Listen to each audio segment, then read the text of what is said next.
US and China have deployed aircraft carriers into the East and South China Seas, as the two superpowers engage in their latest power plays on the disputed waters.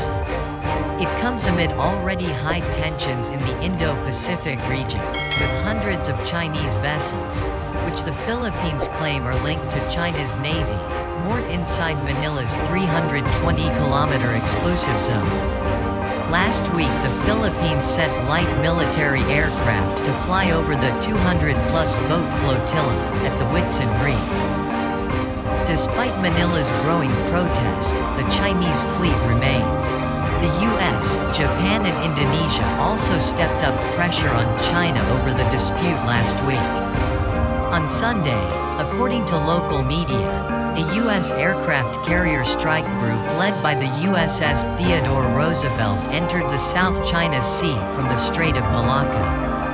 The USS Mustin guided missile destroyer is also sailing in the East China Sea, according to the Beijing-based South China Sea Strategic Situation Probing Initiative.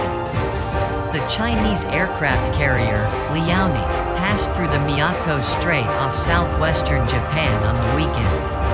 China has claimed almost all of the South China Sea, and since 2014 has built up tiny reefs and sandbars into man-made artificial islands heavily fortified with missiles, runways and weapon systems, prompting outcry from the other governments. At least 6 other governments also have overlapping territorial claims in the contested waterway: the Philippines, Vietnam, Malaysia, Indonesia, Brunei and Taiwan. Trade shipments worth trillions of dollars pass through the South China Sea every year. Last week, the Royal Australian Navy took part in US-led military exercises in the Eastern Pacific.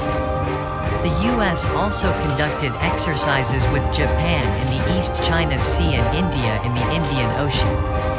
The Theodore Roosevelt Carrier Strike Group, or TRCSG, entered the South China Sea April 4th to conduct routine operations.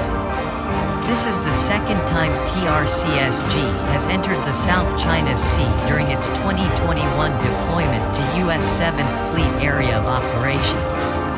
Rear Admiral Doug Verissimo say that it's great to be back in the South China Sea to reassure U.S. allies and partners that U.S. remain committed to freedom of the seas, said Commander Carrier Strike Group 9. Over the course of the strike group's deployment, the U.S. have demonstrated commitment to the rules-based order in the Indo-Pacific region by operating with our friends from South Korea, Japan, Australia, India, and Malaysia.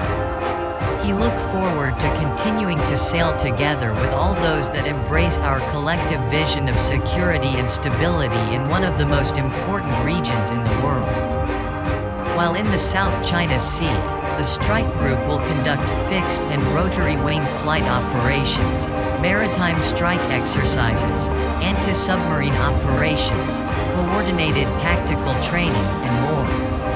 He could not be more proud of the hard work and professionalism that this crew has shown every day during this deployment, said Captain Eric Andrews, USS Theodore Roosevelt's commanding officer.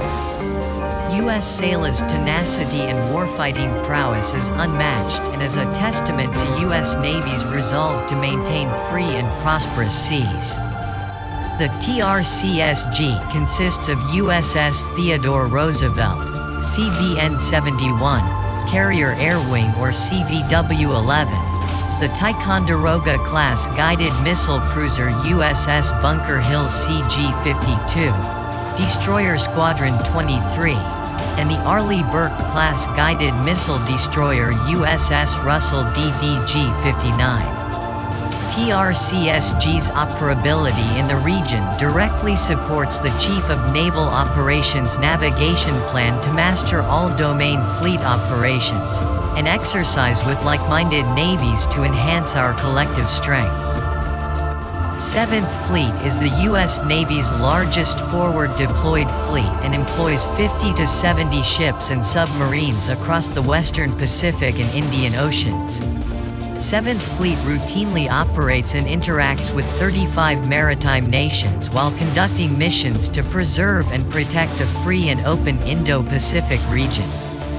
Theodore Roosevelt's embarked air wing consists of the Tomcatters of Strike Fighter Squadrons VFA-31, Golden Warriors of VFA-87, Blue Diamonds of VFA-146, Black Knights of VFA-154, Liberty Bells of Airborne Command and Control Squadron VAW-115, the Grey Wolves of Electronic Attack Squadron VAQ-142, Wolfpack of Helicopter Maritime Strike Squadron HSM-75, 8-ballers of Helicopter Sea Combat Squadron HSC-8 and providers of Fleet Logistics Support Squadron VRC-30 Detachment 3.